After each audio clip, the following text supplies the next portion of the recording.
I think there's one thing you'll all agree with me, that it's unfair having to present after these last three presentations, who were like really amazing. The only positive thing is that I'll be able to deal on a very abstract level, so there won't be images and slides or so, but rather on a conceptual or philosophical level with some of the material that was brought up, and especially relating to the temporal dimension a bit of the phenomenon that were described. Really thanks a lot to the organizers. Having organized a few events in the past, not of this scale, I know what it means, and it's quite amazing what they put together. So I'll talk a bit about time or temporality, and I just remind you of some of the questions that are also mentioned in the booklet of the conference. Are we moving in time, or is the future coming towards us? How to imagine a different future? I would rather ask how to narrate a different future. In the end, Trump is not on Instagram.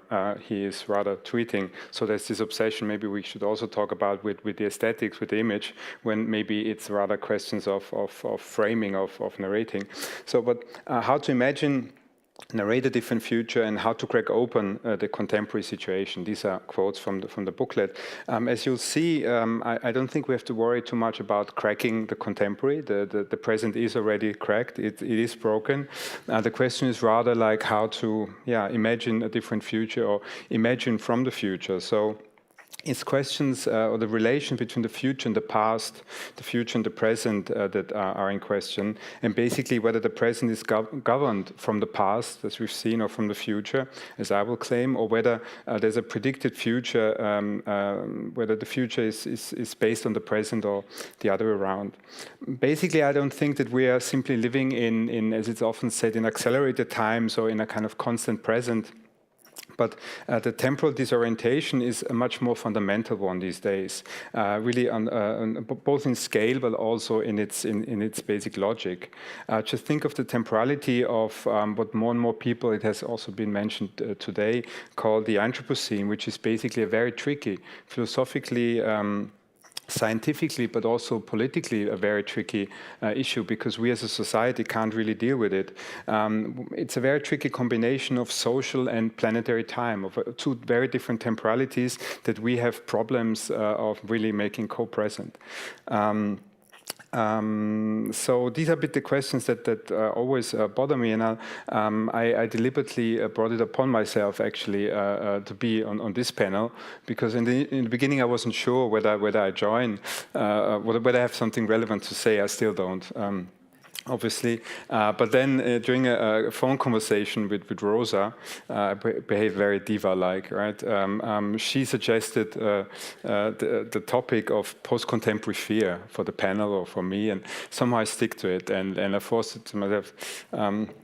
Being on this panel. So I talk about these two topics. The only thing I changed from her kind of task is adding the angst. So it's post-contemporary fear and angst, and bear with me, I'll explain why this is so. But let me start just with the concept of the post-contemporary. Now, what would that be? The basic thesis or hypothesis is that, as I already mentioned, time is changing. We're not living in this accelerated time, but the direction of time, even that may sound odd, the direction of time has changed. We have no longer access to the present, act upon it like as if it's there, as if we're part of it. We cannot directly access the present anymore, only from the past or from the future, from different directions. We are no longer contemporaries with our present. This goes together with the observation that we no longer have a linear time in the sense of the past being followed by the present and then the future. So there's no longer chronological time, but it's rather the other way around. In our complex, or as I call it, a time-complex societies, where the human present and perception is no longer central, but computers, algorithms, machinic structures govern, or at least have a large impact. In these time-complex societies, the future happens before the present. Things, decisions, and therefore time itself arrives from the future. When I started thinking about or writing about these questions of the time complex of the post-contemporary, I tried to give a few examples of phenomena to make it a bit more plausible, this hypothesis that time comes from the future.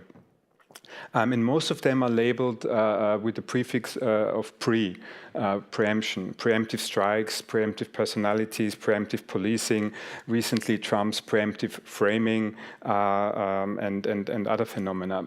There's also pro-phenomena, proactive medicine, that we go to the doctor not just for things we have, but things we might have. So things that have become really natural to us in a way. And finally, it's also our economy, the derivative economy, or the derivative paradigm we live in, is also one where prices are actually decided upon from the future again. Now, I don't want to go into detail about all these phenomena. I just want you to make you aware of a common speculative temporality that they all share. Whether it's preemptive strikes, whether it's preemptive personalities, preemptive policing, and so on. In each case, it's a kind of governing, influencing, decision-taking from the future. Wendy just gave a few very good examples for it. The preemptive strikes that became like well known with the Bush administration, with the first Iraq war. What you can see there very well, it's not a preventive policy to prevent this and that to happen, but rather it's a preemptive one, to make it like really blunt and short and maybe stupid. Whichever Middle Eastern country you bomb, you get the terrorists you claim before that you're fighting against. So it's a kind of creation. It's a self-fulfilling prophecy. It's a production of what you're claiming to avoid. Preemptive personality is something we all know from Amazon, of being recommended the books that we might actually really like. But that's just an early stage. Soon we'll get products that we'll need even before asking for them. We have like loads of like partnership sites, or we have nowadays also apps that will tell us like how long our relationship is going to last. And knowing that, we'll surely have a look, and that will have an impact on how long our relationship is going to last, actually.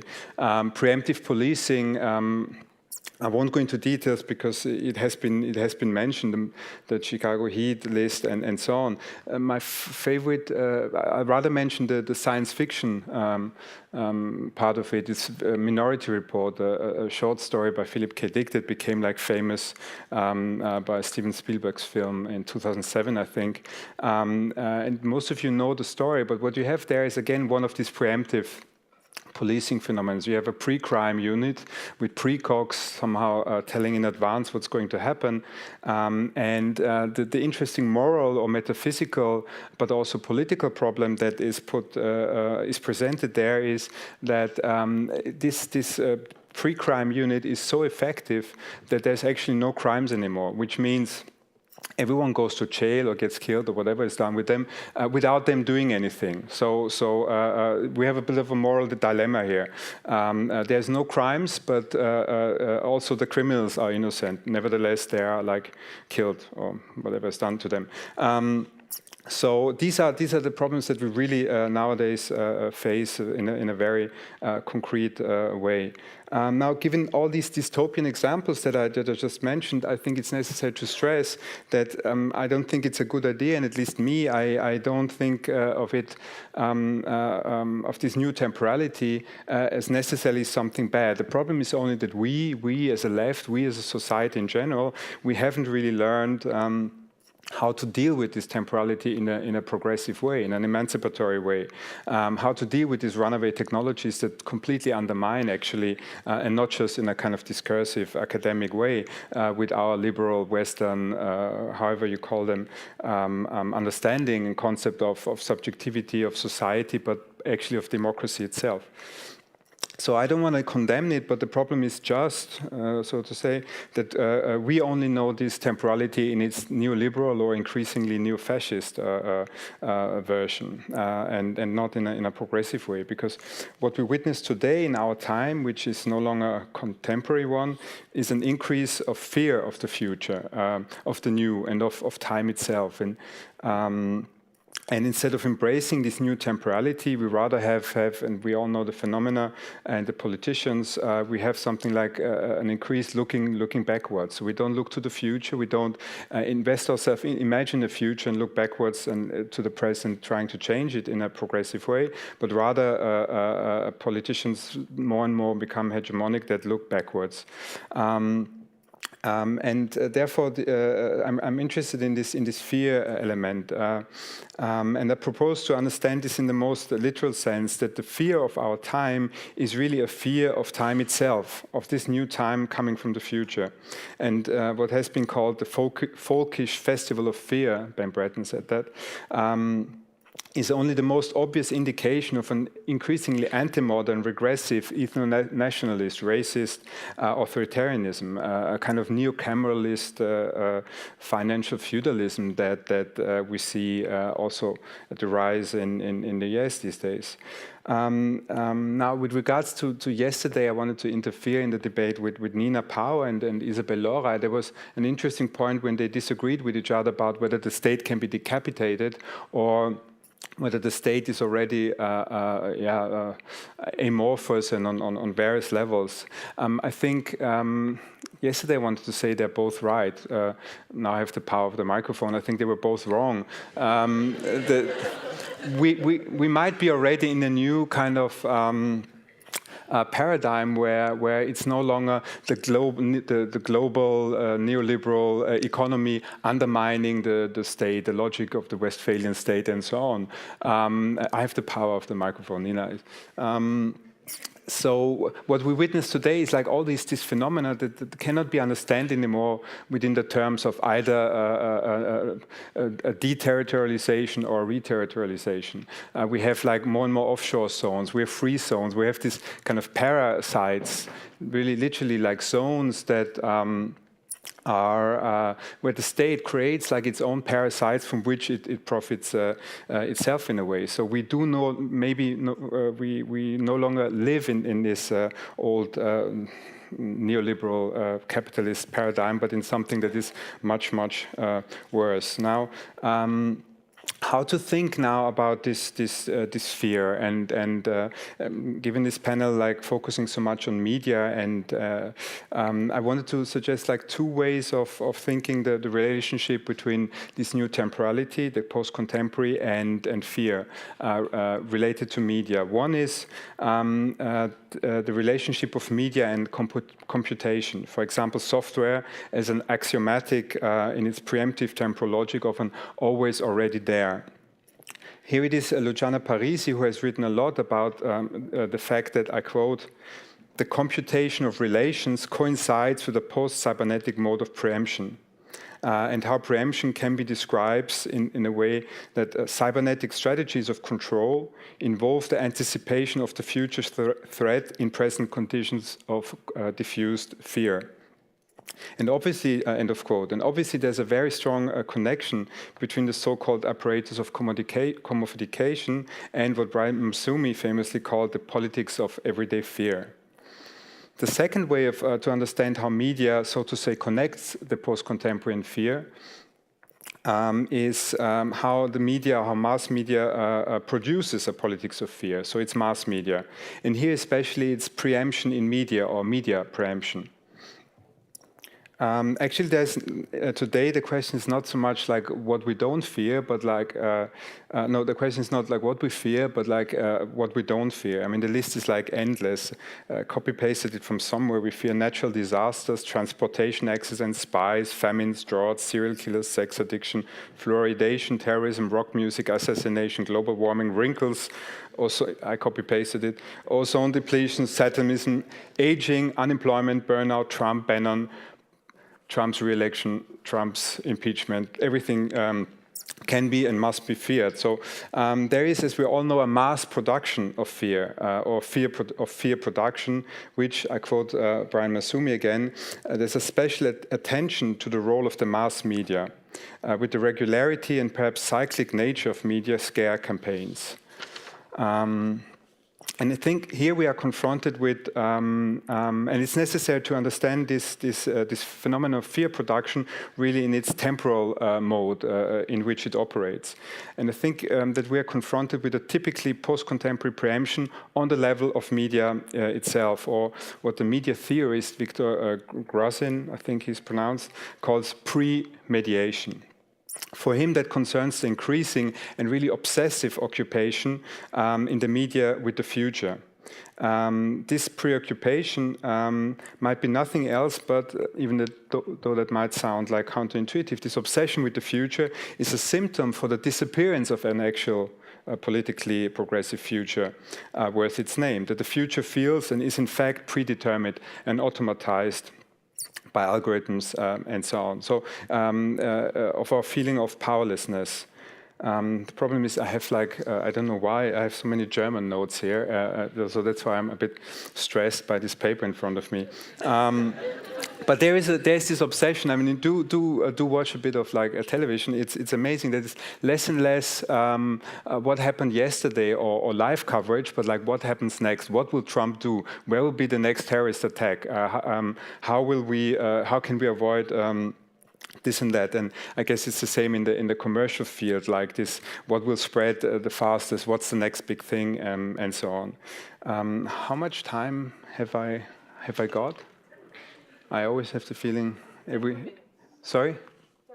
10 more minutes. Okay. I give you one quote by Victor Grond, who, to sum up a bit some of these preemptive phenomena, and especially preemptive media, premediation. Quote: I take up the premediation of the Iraq War, arguing the premediation furnished the media logic of the Bush-Cheney doctrine of preemptive warfare. The aim of the Precrime unit is preventive prosecution, which was to become one of the Bush administration's leading strategies for tracking down and preventing terrorism in post-9/11 America. In the Bush-Cheney political regime of preemptive war, premediation in the media became the dominant media regime.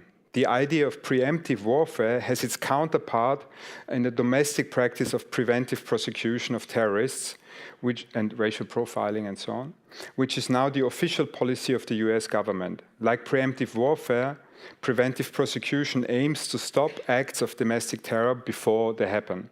End of quote. So I think it's a very interesting analysis, but one odd thing is that for Grond, this media preemption that according to him started with 9/11 is a kind of trauma prevention, or kind of prophylaxis, so we don't get traumatized in case something actually really happens. I very much doubt that this is the case. On the contrary, I think that this fear produced by the media or by mass media is actually intended and maintained, and not a careful or caring means of trauma prevention. Now, I think there's a slight contradiction in his analysis that goes together with a kind of blurring of concept, or kind of conceptual confusion in sociological but also political and philosophical analysis of fear, anxiety, and angst in our society. I give you just 2 or 3 examples. One is Luc Boltanski's lucid insight into the fact that, I quote, "Today, the anxiety-charged demand to be oneself is a moral imperative drummed into us from childhood onward," end of quote. Another one, so here it's anxiety. Another one is by Masumi, one more time. He speaks about an enemy without qualities. An unspecified enemy threatens to rise up at any time, at any point in social or geographical space. From the welfare state to the warfare state, a permanent state of emergency against a multifarious threat as much as in us as outside, end of quote. So here it's a fear in front of a threat. Basically, I think there's a confusion, and it's unclear whether we are dealing with fear or whether we are dealing with anxiety or we're dealing with angst. And we are confronted with an ambiguous or diffuse relationship to the other, to objects in general. Some of you might know the literary theorist Timothy Morton, who suggested the concept of hyper-objects. objects that we can't really grasp completely as a whole or as an entity. The example he gives is something like we might have a sunburn, but that doesn't mean that we grasp climate change or the Anthropocene and so on. I think this object-oriented approach is interesting, but yet again, I think it might be more precise to investigate the temporality of these objects we fear or we are afraid of. In German, you say Angst haben, you have Angst. And one important question to ask is basically whether we fear danger or we fear a threat. On the one hand, danger is like through an accumulation of things from or in the past. On the other hand, threat is a menace coming from the future. And obviously, the second form of fear is directed towards a non-existing, or at least not yet existing entity. And it is exactly this which functions as a requirement for the perpetuation of our status quo, a permanent state of exception called war on terror that, on the contrary, constantly and preemptively produces terrorists and not fights against them.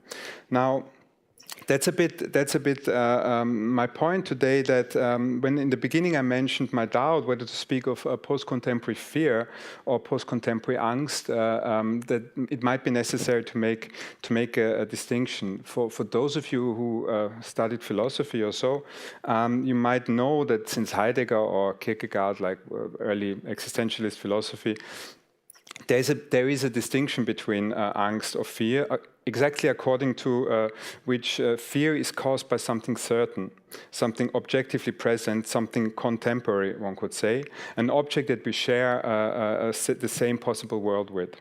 However, on the other hand, angst is not caused by something definite, but by something indefinite. Unlike fear, angst does not need something at hand or something objectively present to become anxious.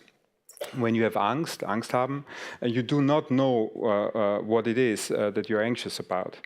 And now, with regards to my talk today, I want to recapitulate a bit along these lines, that the fear of the post-contemporary, the fear of time coming from the future, the new time we're living in, would actually be better described as a preemptive angst, an angst of something unknown, non-existing or not yet existing, of the algorithms actually knowing things about us that we don't know yet, and us having to maybe integrate that in our understanding of ourselves as a society, as political beings.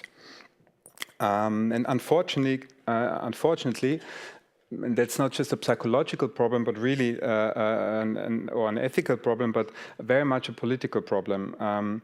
Unfortunately, this angst towards this new temporality, to live in this complex society or time-complex society that is no longer human-centered or just governed by humans, but by algorithms, by machines, by computers, this angst is constantly avoided or repressed, and instead reappears like a symptom as fear of the stranger, of invented or constructed objects. Like with regard to some discussions yesterday, there was a discussion also with Nina about automation. Now, instead of thinking what do we do with the computers or automation making so many jobs redundant, let's rather build a wall against foreigners. So that's a bit the logic. We invent objects to fear in order to avoid looking at the future. So in order to do so, in order for this insightful angst that would actually touch upon something real, in order for this angst to be transformed into fear, it takes already existing and present objects as a pretext, as a political reactionary pretext. Or one could even say this transformation of angst into fear is nothing else but a preemptive production of objects to be feared, xenophobia. So in order to conclude, I want to put it this way. What we're witnessing today is a denial of this new complex society we live in, the post-contemporary time complex. But instead of it, what we're dealing with is an increasing denial, a looking towards the past, all these ideas of making this or that great again. I'm sure making Netherlands great again and US great again. Everything's got to be like in the 50s. So there's all these reactionary attempts to orientate it towards the past, and this, I think, is responsible for the symptomatic transformation of a future Angst. In German, you can always make one word, and it sounds like a proper concept, Zukunftsangst, into fear of what might and will happen. That needs someone to blame. That needs like the invention of foreigners, for example. And it is a bit in this sense, along these lines, that I suggest to distinguish between post-contemporary angst and post-contemporary fear. Obviously, that's not a lot, but that's the only thing I can offer today. Yeah. Thanks a lot for listening. Thank you, Armen. As the last time my question wasn't maybe very clear, I wanted to just start with the question and try and unpack it. So in the way you define time, right? To me, it sounds almost like time becomes something like a language. So if you can learn how to speak time, then you don't get so scary. So I'm going to unpack this, like why I got here somehow. And I don't know if this is a fair thing to say, if time can become a language. But when I am, most of the times when I have a fear, right, it's because I don't understand it. So in order to understand something, I need to kind of like understand its dynamic. I need to speak this language of this object. So to me, in a sense, like if we're fearing the future, then to me it's because I don't know what language it's gonna speak, what time, the rhythm, like how this construct will happen. Time doesn't become a language. I think we live, and I don't mean that in the kind of postmodern idea of like we're all limited by the language we speak. I worked a lot on grammar and linguistics. And there, my idea always was, or is, that the time we've got, we live in a kind of chronological time, and that is like triggered by language, but not by this or that language, but really by grammar. So you can see it on the morphological level, on the syntax level, and so on. So at the moment we learn grammar, we start like having a certain concept of time. No matter how experimental the films we watch or produce, we will still put everything together in a kind of chronology. Now, what's fascinating about the digital revolution, let's call it like that, is there's a new language. And computation might work different. And the irritation that I wanted to make us aware of, or for which I tried to find some more spicy examples than linguistics, all these phenomena of preemption, they show us that this chronological, natural, for us, we only have time as a chronology. This gets like very much irritated, and we as a society or as a species, we have really serious problems of dealing with it. I mean, my comparison is always that the book printing, people thought for 100 years it's good to distribute the Bible, right? And we have 30 years of algorithms or so, and we have actually no idea yet, like what it will do to us and our society and our political system. So we do not understand. We cannot grasp this new language yet, to use your terms.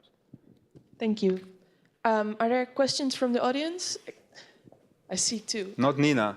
Well, I mean, I was looking for Nina, actually, to put you on the spot. I think Nina should answer. I think it would be fair. That was... Thanks for that was a joke.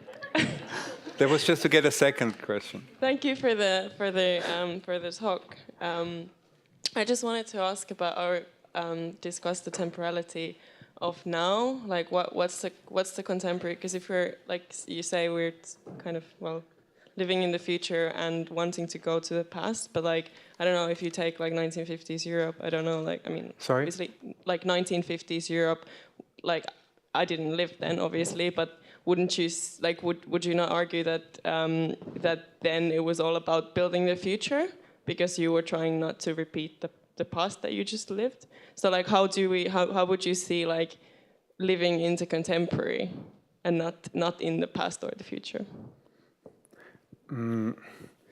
I can only. I mean, the temporality of the now. What used to be the contemporary logic or the contemporary art or the contemporary culture is based on also politically ideas that we can change our present by interacting with the present. We are contemporaries with the present. We are co-present with our contemporaries or so, and this seems so natural to us, but it might be no longer the case, and that is very simply and very roughly put because our mode of perception, our mode of understanding, our kind of sensory apparatus is dealing with what is given to us now. That's also the fetishism of the aesthetics in contemporary art. Aesthesis means what I perceive now, but that might no longer be the way of actually changing something because the now is asynchronous. It's very much split and it's governed from other directions. The algorithms that use like data from the past and just continue to prescribe like what's going to happen, or like from the future, like really determine the present in a very different ways than our parents or grandparents took a mortgage in order to calculating on the future and building a nice little house in the present. That's a different logic than the derivative that absolutely like prescribes what's happening now, and we don't have any impact on that. But like honestly, there was a joke with Nina. I know. I hope Nina also knows. One final question by Susan, and then we'll have to wrap it up. If that's okay. Or did you want to ask? Did you? Oh, I thought you didn't want to. Oh, sorry, Susan, it's gone. No, it's okay. No. I'm gonna punch him later. It's fine. I don't need to speak to him. I'll just hit him. It's okay. This is how we deal with it. No. Well, can she also ask a question after, though? I didn't realize you were gonna come. Oh, all right, super fast. I mean, okay, Armen, like, you interpolated me multiple times, so I have to respond, otherwise, whatever. But look, I mean, first of all... I disagree.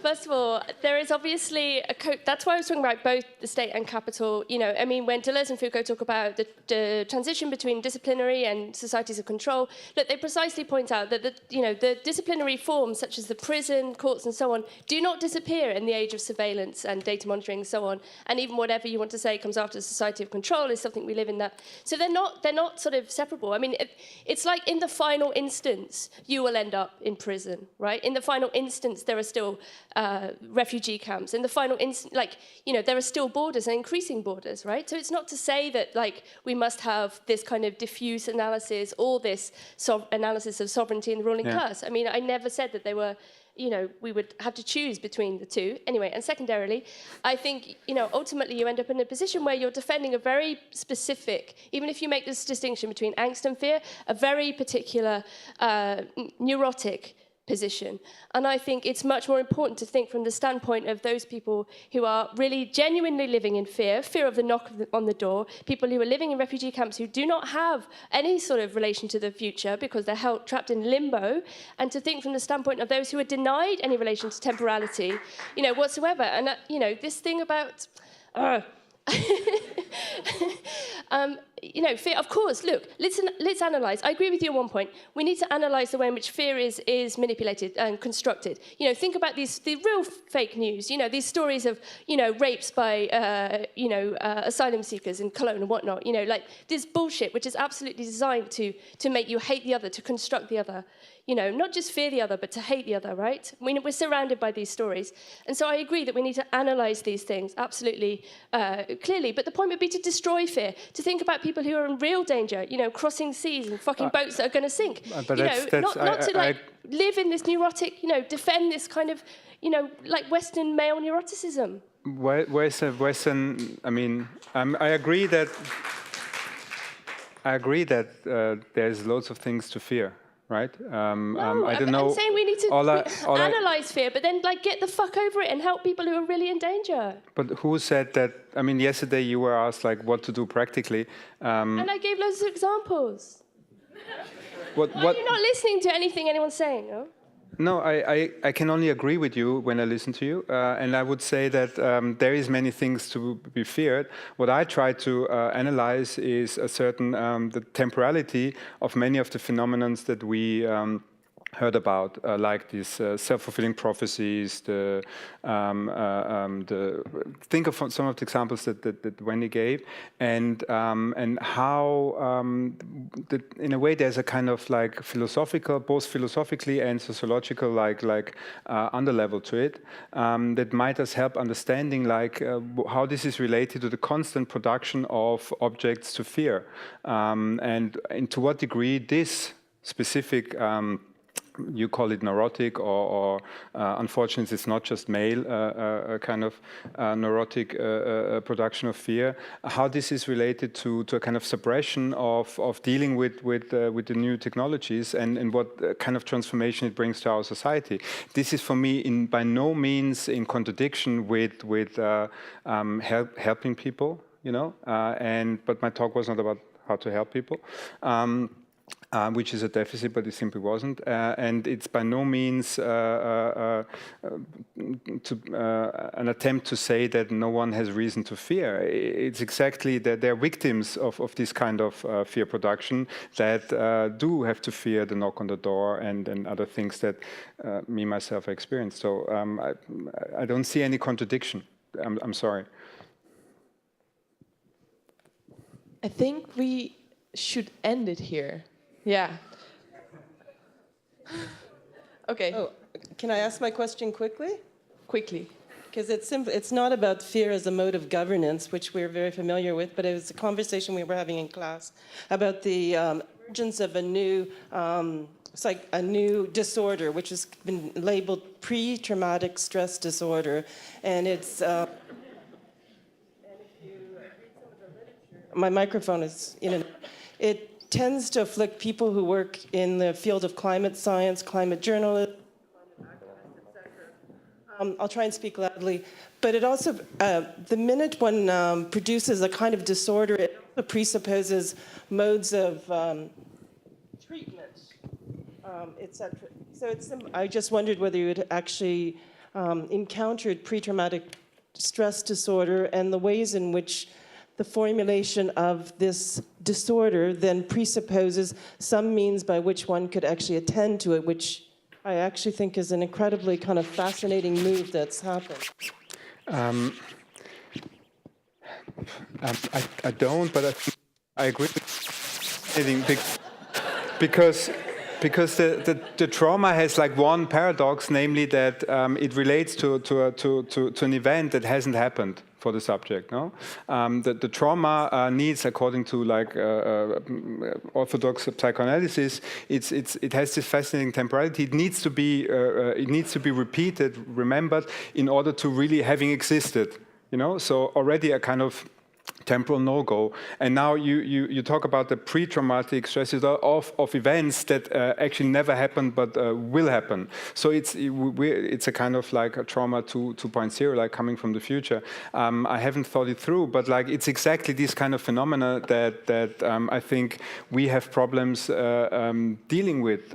You see it really on a political level that it's not clear whether our democratic institutions are even capable of dealing with climate change. Because the computation models, the imagination models, in order to experience what we have to do in order to avoid certain things to happen, that once they started, once they get triggered, we can't stop them anymore, are so complicated to process for us. I just wanted to give a kind of like philosophical, conceptual groundwork showing that how they appear in very different fields, but that they have something in common, whether it's like climate research or sociological research or advertising or problems with preemptive policing. And it's not just like some crazy Texans doing preemptive wars. That is really a new temporality that goes through all our societies. Sorry for not being able to engage more. Thank you, and thank you for the answer.